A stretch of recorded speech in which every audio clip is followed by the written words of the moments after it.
এনসিপিতে বেশ কিছু কোন্দলের ঘটনাও আজকে আমরা দেখেছি। আপনি যদি বগুড়ার ঘটনা দেখেন, আজকে সার্জিচের উপস্থিতিতে সেখানে হট্টগোল হয়েছে। সরকারের একজন রানিং উপদেষ্টার বিরুদ্ধে তার এলাকায় আজকে বিক্ষোভ মিছিল হয়েছে, আমি কুমিল্লার কথা বলছি। ফলে আপনারা এতদিন বিএনপিকে টেম্পো স্ট্যান্ড ইত্যাদি ইত্যাদি নানা ধরনের তকমা দিয়েছেন, বলেছেন বিএনপি বড় দল, তারা চাঁদাবাজির অভিযোগ করে। আপনাদেরও কোন্দল হচ্ছে। এই কয় মাস হলো, 3 মাস হচ্ছে দলের বয়স আজকে। বিষয়টা হচ্ছে যে সার্জিস যেহেতু বগুড়ায় গিয়েছেন এবং আমাদের পার্টিরও গুরুত্বপূর্ণ সে মুখ্য সংগঠক পুরো উত্তর অঞ্চলে, সে বিষয়টা আমি বলতে পারবো। কিন্তু উপদেষ্টা আসিফ মাহমুদ তিনি সরকারের একটা জায়গায় আছেন, তার জায়গা থেকে তার লোকাল এরিয়া তিনি কিভাবে ওখানে ওয়ার্ক করতেছেন কিংবা ওখানের কিছু, এটা একটু বলাটা আমাদের জন্য মুশকিল।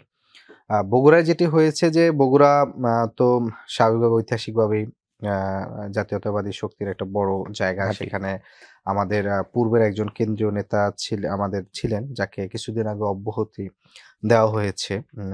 তা আমি কিছুক্ষণ আগে ওই যে গাজী সালাউদ্দিন তানভীর ভাই, তাকেও তার বাড়ি বগুড়া আর কি, পাঠ্যপুস্তক, হ্যাঁ, তাকেও হচ্ছে অব্যাহতি দেওয়া হয়েছে।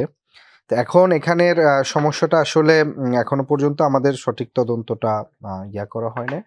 হয়তোবা ইন্টারনালি নিজেদের ভিতরে একটা মনস্তাত্ত্বিক দূরত্ব হইতে পারে, অথবা যেহেতু তিনি বগুড়ায় অনেকদিন ধরে হয়তোবা ওখানে কাজ করছেন তানভীর ভাই, হয়তোবা তার অব্যাহতির প্রাপ্তিতে তার অনুসারীরাও কিছু এটা পুরোপুরি একটা অনুমান বা হচ্ছে আশঙ্কা করছি, কারণ এখন পর্যন্ত আমাদের এটি নিয়ে পুরোপুরি ওই জায়গার যারা দায়িত্বশীল আছেন, অন্যান্য বিশেষ করে সাকিব মাহাদি ভাই আছেন ওখানে, যারা আমাদের কেন্দ্রের পক্ষ থেকে কাজ করছেন, বগুড়ায় যারা অন্যান্য নেতৃবৃন্দ আছেন, তাসিন রিয়াজ ভাই, তাদের সাথে সামগ্রিকভাবে কথা বলে মূলত এটা দলের জায়গার থেকে আর কি আপনার কোন একটা সিদ্ধান্ত নেবে। তবে এটি বগুড়া মূলত এই জায়গাটি করছে, আরো 2-1 জায়গায় খুব করছে। তবে এটা খুব বেশি আমি যেটি বলবো যে দলীয় অন্তকোন্দল হিসাবে না। এখানে আমি গতকালকেও শরীফ ভাইয়ের সাথে একসাথে যাওয়ার সময় রাতে আলাপ করেছিলাম। সেটা হচ্ছে যে দেখেন, বৈষম্য বিরোধী যখন প্ল্যাটফর্মটি হয়েছে, এখানে কিন্তু দলকে কোন দল করে কিংবা কোন দলের সাথে অ্যালাইনমেন্ট সেই হিসাবে কিন্তু কমিটি নেওয়া হয়। অর্থাৎ যখন আপনার পুরো জেলা পর্যায়ে বৈষম্যের কমিটি বা যারা আন্দোলনের সামনে ছিল, এরা অধিকাংশই কোনো না কোনো রাজনৈতিক সংগঠনের সাথে কিন্তু অ্যালাই ছিলেন। সেখানে ধরেন ছাত্র দলের নেতৃবৃন্দরা সামনে থেকে নেতৃত্ব দিয়েছেন, শিবিরের সাথে সংশ্লিষ্ট বামপন্থী কিংবা ছাত্র অধিকার পরিষদ সব সংগঠন এবং নিরপেক্ষ অনেকে দেখছেন।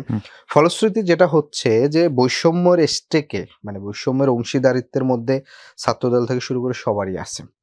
কিন্তু আমরা যখন এটা রাজনৈতিক দল আকারে আলাদা প্ল্যাটফর্মে হাজির হয়েছি, এই আলাদা প্ল্যাটফর্মে হাজির হওয়ারও একটা কারণ আছে, কারণ আমরা মনে করি বৈষম্যটি এটি সর্বজনীন প্ল্যাটফর্ম, এখানে সবাই সর্বজনীন, এরা জুলাই ডে কাজ করবে। কিন্তু আমাদের মধ্যে থেকে যারা রাজনৈতিকভাবে কাজ করতে আগ্রহী, তারা আলাদা দল হিসাবে আমরা আবির্ভূত হয়েছি। ফলশ্রুতিতে যেহেতু বৈষম্যের ব্যানারে সকল রাজনৈতিক সংগঠন অন্যান্যদের ওখানের উপস্থিতি আছে, ফলশ্রুতিতে দেখা গেছে যে রাজনৈতিক মাঠে যখন আমাদেরকে অন্যান্য রাজনৈতিক দলগুলোর সাথেও, যেহেতু এটা একটা কম্পিটিশন বলেন কিংবা হচ্ছে রাজনৈতিকভাবেই হচ্ছে আমাদের একসাথে কিংবা হচ্ছে মাঠে পথে এগোতে হচ্ছে, ফলশ্রুতিতে বিভিন্ন জায়গায় সমস্যাটার ক্ষেত্রে দেখা গেছে যে সে বৈষম্যর বিরোধী ধরেন যুগ্ম আহ্বায়ক, কিন্তু দেখা গেছে যে ধরেন হয়তো ছাত্র দলের সাথে তার সংশ্লিষ্ট কিংবা শিবিরের সাথে তার সংশ্লিষ্ট কিংবা হচ্ছে বামপন্থী সংগঠনের সাথেও এরকম সংশ্লিষ্ট।